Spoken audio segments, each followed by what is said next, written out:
아들러 심리학을 읽는 밤. 지은이 기시미이치로, 옮기니 박재현, 펴낸고 산림출판사, 초판윤세 2015년 1월 15일. 이 책은 모두 5장으로 구성되어 있습니다. 1장 미움받을 용기, 지금 하고 싶은 일을 하고 있는가. 2장 평범해질 용기, 반드시 특별해야 할 필요는 없다. 3장 행복해질 용기, 바로 지금 그대로의 모습으로. 4장 용기의 심리학자 알프레드 아들러. 5장 아들러 심리학 강의, 문제는 능력이 아니라 용기다. 프롤로그. 이 책은 내가 어떻게 하면 행복하게 살아갈 수 있는가라는 인류의 오랜 물음에 대해 아들러 심리학으로부터 들은 대답이다. 아들러 심리학에서는 그 질문에 대해 어떤 식으로 답을 찾아갔는지 살펴보고 그 결과 어떻게 살아가면 좋은가에 대해 어떤 지침을 내놓았는지 독자 여러분께 알려드리고자 한다. 이 책을 통해 여러분이 아들러 심리학을 접할 때에도 같은 행복과 감동, 깨달음을 얻게 되기를 기대한다. 제1장 미움받을 용기, 지금 하고 싶은 일을 하고 있는가. 누군가에게 미움을 받는다는 것. 용기부여에 대해 강의를 하면서 나는 많은 사람들을 만나게 됐다. 그런데 강의를 하며 만난 사람들 중 상당수가 너무도 남의 시선에 신경을 쓰며 살아가고 있었다. 혹시 저 사람이 나를 이상하게 생각하지 않을까? 이렇게 말하면 저 사람이 나를 미워하게 되지는 않을까? 늘 그런 걱정을 달고 살고 있었다. 하지만 분명한 것은 다른 사람이 나에 대해 어떻게 생각하는지는 우리가 살아가는데 반드시 필요한 것이 아니라는 점이다. 오히려 우리가 행복한 삶을 살아가는데 방해가 된다. 다른 사람이 어떻게 생각하는지를 늘 신경 쓰고 살다 보면 우리는 자유롭지 못한 삶을 강요받게 되기 때문이다. 끊임없이 다른 사람의 눈치를 보고 다른 사람의 비위를 맞추며 살아야 하기 때문이다. 물론 남을 전혀 생각하지 않아도 좋다는 의미는 아니다. 하지만 늘 남이 어떻게 생각하는지 신경 쓰고 미움받지 않고 사랑해주기만을 바라며 사는 것은 불행한 삶이다. 애써 노력한 결과 모두의 사랑을 받을 수 있을지도 모르겠다. 그러나 그건 모든 사람들 앞에서 스스로 늘 좋은 사람을 연기하는 것이나 다름없다. 그럴 경우 우리는 스스로가 인생의 방향성을 정하지 못하고 이리저리 흔들리게 된다. 그런 사람은 한마디로 자유롭지 못한 삶을 살고 있는 것이다. 적이 한 명도 없다는 것은 그다지 바람직한 상황이 아니다. 적이 없다는 것은 다른 말로 끊임없이 다른 사람에게 자신의 인생을 맞추고 있다는 것에 다름 아니다. 결국 자유롭지 못한 삶을 살 수밖에 없는 것이다. 무슨 일을 하건 처음부터 남들이 자신을 어떻게 생각하는가에 대해서는 개의치 않는 사람이 있다. 그런 마음 자세가 필요하다. 원래 10명이 있다면 그 중엔 내가 무엇을 해도 나를 싫어할 사람이 1명은 끼어 있다. 반면 10명 중 최소한 2명은 내가 무엇을 하든 나를 이해하고 좋아해준다.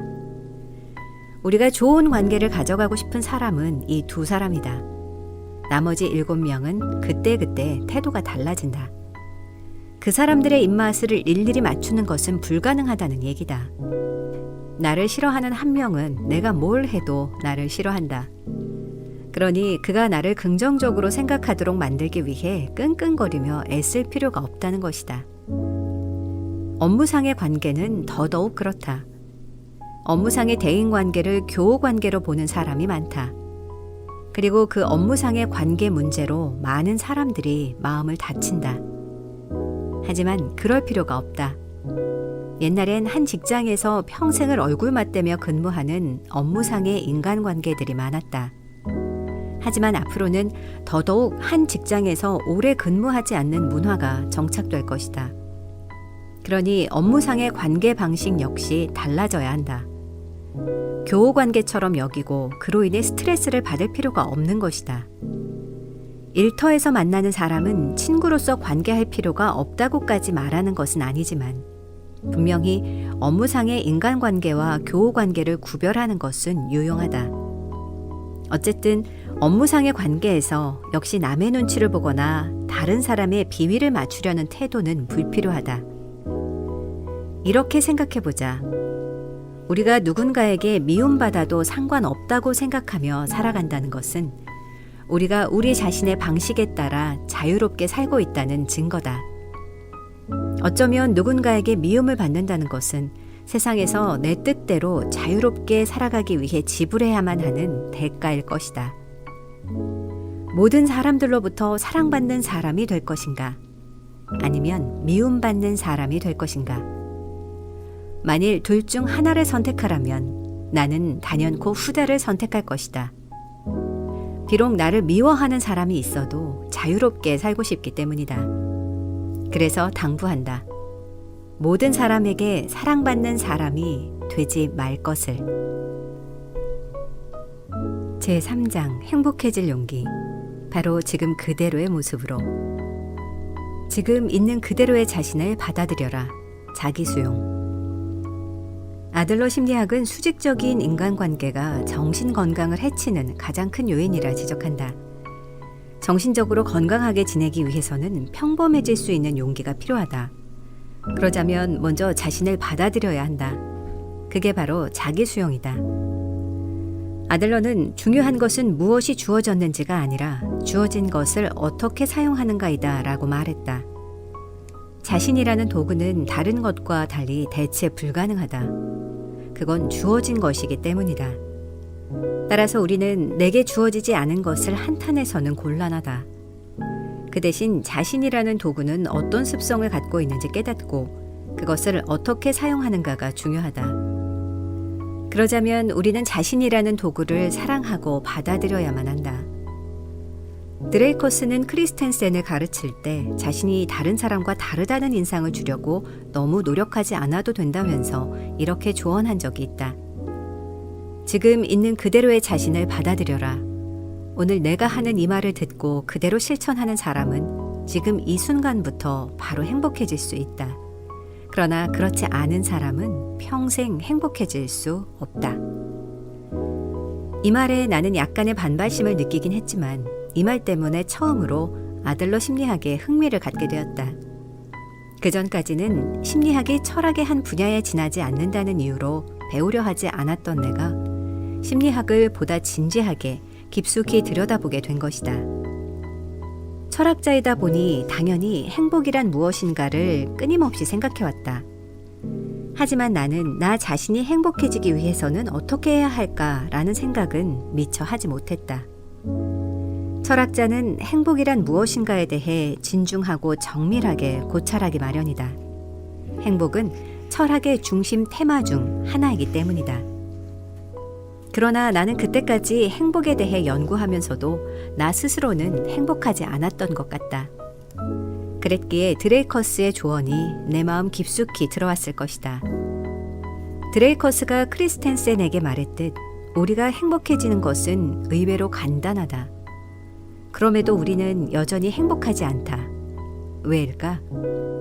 앞에서 리디아 지하가 아들러의 책을 읽고 세상이 심플하다는 깨달음을 얻었다고 했는데 그럼에도 왜 세상은 그토록 복잡하게 느껴질까? 리디아 지하는 우리가 세계는 복잡하다고 스스로 의미를 부여했기 때문이라고 말했다. 그런 신경증적인 의미 부여를 멈춘다면 우리는 누구나 지상 천국을 가질 수 있다는 것이다.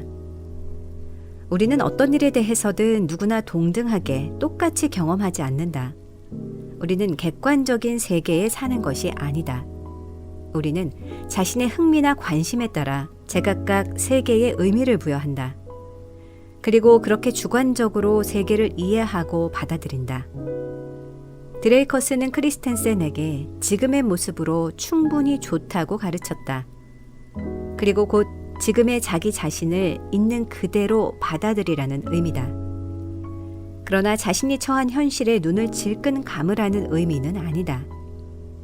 아들러 심리학은 현실을 직시하지 않고 자신을 미화하는 낙천주의는 아니기 때문이다. 미켈란젤로가 조각한 대리석상 다비드는 미술사에서 매우 유명하다. 그런데 미켈란젤로가 다비드를 조각한 대리석에는 큰 균열이 있었다.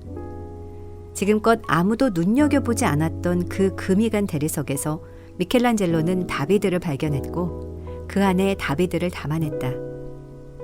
미켈란젤로가 대리석의 결점, 즉 큰 균열이 있다는 것에 주목하지 않았다면 결코 다비드상은 탄생하지 않았을 것이다. 하지만 미켈란젤로는 예술가의 놀랍도록 예리한 눈으로 그 결점이 오히려 다비드상을 돋보이게 할 것이라 내다봤던 것이다. 이와 마찬가지로 우리는 자신을 바꾸려 하지 말고 자신에 대한 시점을 바꾸어야 한다. 다른 관점에서 자신에게 스포트라이트를 비춰보아야 한다.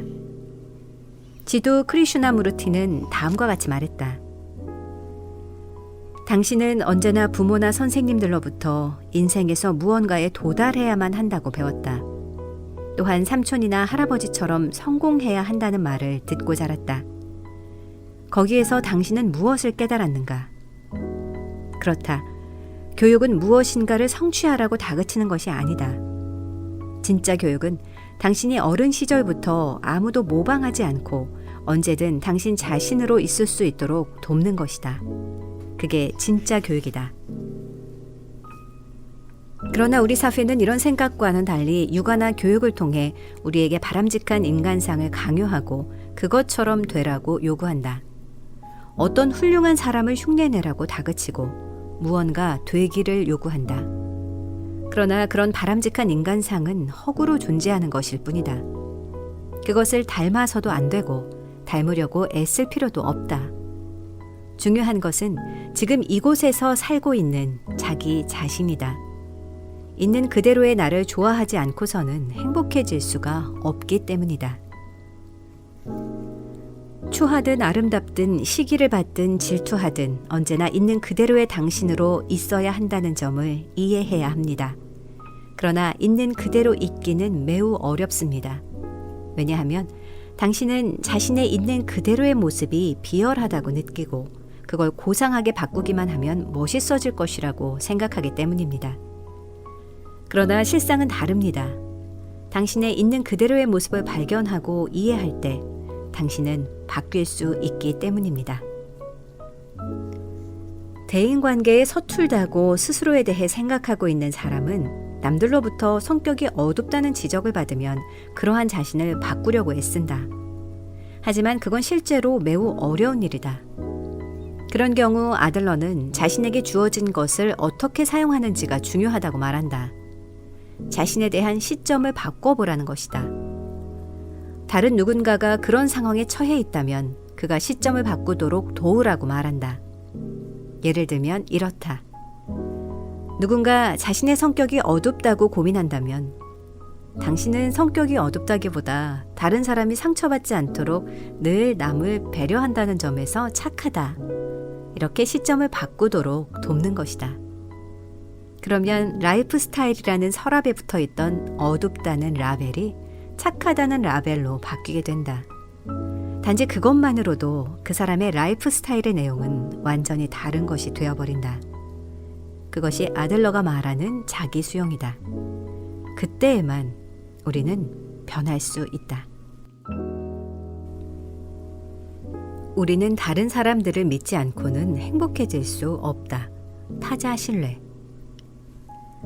그러나 우리가 자신을 받아들이고 좋아하는 것만으로는 충분치 않다.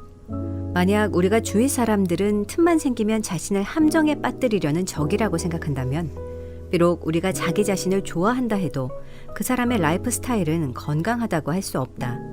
당연히 행복할 수도 없다. 그럴 때 우리는 다른 사람을 적대시하게 되고 그렇게 되면 세상을 살아가는데 마치 적진에서 늘 위험에 노출되어 있는 듯 느껴지게 될 것이기 때문이다. 그런 생각이 심해지면 자신만 없다면 다른 사람들은 훨씬 더 잘 지내지 않을까 하는 극단적인 생각으로까지 넘어가기도 한다. 어떤 친구가 내게 어릴 적 추억을 이야기해 준 적이 있었다. 아들러 심리학에서는 어느 때 어느 곳에서 있었던 스토리가 있는 추억을 조기 회상이라고 하여 그 사람의 라이프 스타일을 진단하는데 종종 이용하곤 한다. 그런데 그 친구가 들려준 추억은 개를 묶어놓지 않고 자유로이 풀어놓고 키우던 시절의 이야기였다. 그는 어머니로부터 줄곧 개가 무서워서 도망가면 개는 오히려 쫓아와 물기 때문에 개를 보고 내달리듯 도망치면 안 된다고 들어오던 터였다. 어느 날 2명의 친구와 걷고 있었는데 저편에서 개가 다가왔어. 나는 평소 듣던 대로 꼼짝하지 않았지. 다른 친구들은 모두 후다닥 도망쳤고. 자, 무슨 일이 일어났을까? 그 친구는 다리를 덥석 물리고 말았다. 그 사건 이후로 그 친구는 이 세계는 위험한 곳이라고 생각하게 되었다. 길을 걷고 있을 때 차가 돌진해 오는 것은 아닐까? 집에 있을 때도 비행기가 떨어지는 것은 아닐까? 질병에 관한 신문 기사를 읽으면 자신도 그 병에 감염된 것은 아닐까? 그는 늘 그런 생각으로 살아왔다. 그런 그가 어느 날 다른 사람을 신뢰할 수 없다면 행복해질 수 없다는 말을 듣고 까맣게 잊고 있던 기억이 되살아났다고 한다. 분명히 개에게 물린 기억은 거기서 끝났어. 그 뒤는 기억을 못하고 있었는데 너의 이야기를 듣고 나니까 그 이후의 일이 생각이 났어. 웬 낯선 아저씨가 다리를 물려서 울고 있는 나를 자전거에 태우고는 근처 병원까지 데리고 가줬던 거야. 어째서 그는 잊고 있던 그 일을 떠올렸던 것일까? 그 친구가 세상을 위험한 곳이라고 생각했을 때는 떠오르지 않던 기억이었는데 말이다. 그건 그 친구의 다른 사람들을 보는 관점이 바뀌었기 때문이다. 세상은 위험한 곳이 아니다. 주변 사람들은 적이 아니라 오히려 자신을 도우려고 한다. 그렇게 생각하자 그것을 뒷받침할 추억이 떠올랐던 것이다. 우리는 다른 사람들을 적대시하면서 결코 행복해질 수는 없다.